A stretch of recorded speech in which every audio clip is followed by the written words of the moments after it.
નમસ્કાર ખેડૂત મિત્રો, ટેકનિકલ ખેડૂત યુટ્યુબ ચેનલની અંદર આપનું સ્વાગત છે। ખેડૂત મિત્રો, આજનો જે વિડીયો છે એ ખેડૂત માટે અને જે ખેતીવાડી સાથે સંકળાયેલા જે બી લોકો છે તેમની માટે ખૂબ જ મહત્વનો છે, કારણ કે આજના વિડીયોની અંદર આપણે જાણીશું કપાસ અને મગફળીના પાકની અંદર આવતા નિંદામણની ગુજરાતી ભાષાની અંદર જાણકારી। ખેડૂત મિત્રો, કપાસની અંદર જે આવતું જે નિંદામણ છે એને સામાન્ય રીતે 3 ભાગની અંદર વહેંચવામાં આવે છે। સાંકડા પાનવાળું નિંદામણ, પહોળા પાનવાળું નિંદામણ અને મોથો તરીકે ઓળખાતું નિંદામણ।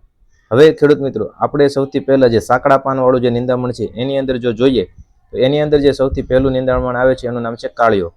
કાળિયો છે એને જે બોટાનિકલ નેમ તરીકે જોઈએ તો ઇચિનોકોલા કોલોના નામે ઓળખવામાં આવે છે। કાળિયાની ઓળખ જો આપણે કરવી હોય તો તેના પાન લાંબા, પાતળા, ગાંઠોવાળી દાંડી, ઉપરના બીજ ઉપર ઝુમખા અને ધાન જેવો જે દેખાતો છોડ તમને જોવા મળે છે।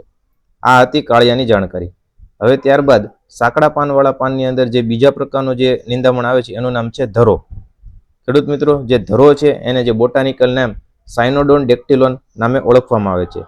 એની જો ઓળખ કરીએ તો જમીન ઉપર ડાળીઓ ફેલાય છે, દરેક ગાંઠમાંથી નવા મૂળ બેસે છે, ખૂબ જ ઝડપી ફેલાતી આ જાત છે અને વર્ષો સુધી ખેતરમાં આ જાત તમને જોવા મળે છે। ત્યારબાદ જે ત્રીજા નંબરનો જે સાંકડા પાનવાળું જે નિંદામણ છે એનું નામ છે સામો। ખેડૂત મિત્રો, સામો જે છે એને બોટાનિકલ નેમથી જોઈએ તો ઇચિનોકોલા ક્રશગાલિસના નામે ઓળખવામાં આવે છે। એની ઓળખાણ જો કરીએ તો ફૂલનો ઝુમખો જાંબલી અને લીલા રંગનો તમને જોવા મળે છે। શરૂઆતમાં તે ડાંગર જેવું દેખાય છે અને ત્યારબાદ છે તે પાતળા સાંકડા પાનમાં જે ફેલાતું હોય છે। ત્યારબાદ ચોથા નંબરના જે ખડની અંદર આપણે વાત કરીએ તો એનું નામ છે ચીનો। આ જે ચીનો છે એ સાંકડા પાનવાળું જે ખડ છે એનું જે બોટાનિકલ નેમ જોઈએ તો પેનિકમ મેક્સિમમના નામે તેને ઓળખવામાં આવે છે। જે ચીનો છે એનો જે છોડ છે 1 થી લઈને 3 મીટરની હાઈટનો તમને છોડ જોવા મળે છે અને મુખ્યત્વે તે પશુ આહાર તરીકે, પશુના ખોરાક તરીકે, પશુ ચારા તરીકે છે તેને વાવવામાં આવતો હોય છે। આ હતું સાંકડા પાનવાળા જે ખડ છે એની મહત્વની વાતચીત। ત્યારબાદ જે બીજા પ્રકારનો જે છે એનું નામ છે મોથો। મોથો તરીકે ઓળખાતા જે ખડ છે એની અંદર જે સૌથી પહેલું આવે છે એનું નામ છે શેષમૂળ। ખેડૂત મિત્રો, જે શેષમૂળ છે એને બોટાનિકલ નેમ સાયપરસ રોટાન્ડસના નામે ઓળખવામાં આવે છે। એને આપણે ગુજરાતી ભાષાની અંદર મોથો અથવા સેજ તરીકે ઓળખીએ છીએ। હવે જે આ મોથો ઘાસ છે એ ઘાસ જેવું દેખાય છે પણ તે ઘાસ નથી, જમીનમાં ગાંઠ બને છે અને છત્રી જેવી તેની ફૂલ રચના છે એ જોવા મળતી હોય છે। સૌથી હઠીલા નિંદામણમાંનું એક ગણાતું આ જે ઘાસ એને મોથો તરીકે ઓળખવામાં આવે છે। ત્યારબાદ હવે ખેડૂત મિત્રો આપણે ચર્ચા કરીશું પહોળા પાન એટલે કે જે પહોળા પાનવાળા જે ખડ છે તેની વિશે। તો એની અંદર જે સૌથી છે લુણી છે એનું બોટાનિકલ નેમ ટ્રાયન્થેમા પોસ્ચ્યુલા કેસ્ટ્રમ તરીકે ઓળખવામાં આવે છે।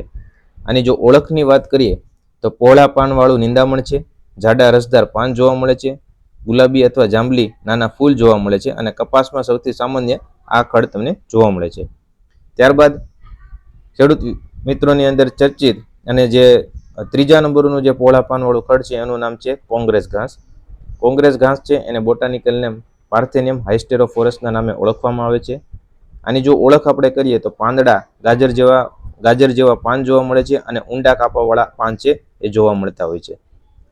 ત્યારબાદ ચોથા નંબરની અંદર જે આવતું જે પહોળા પાનવાળું ખડ છે એનું નામ છે તાંદળજો। ખેડૂત મિત્રો, જે તાંદળજો છે એને બોટાનિકલ નેમ એમારન્થસ વિરિડિસના નામે ઓળખવામાં આવે છે। ઓળખની વાત કરીએ તો પાંદડા લીલા અંડાકાર હોય છે અને નરમ હોય છે, ફૂલ લીલા અને લાંબા ગુચ્છાની અંદર જે આવતા હોય છે।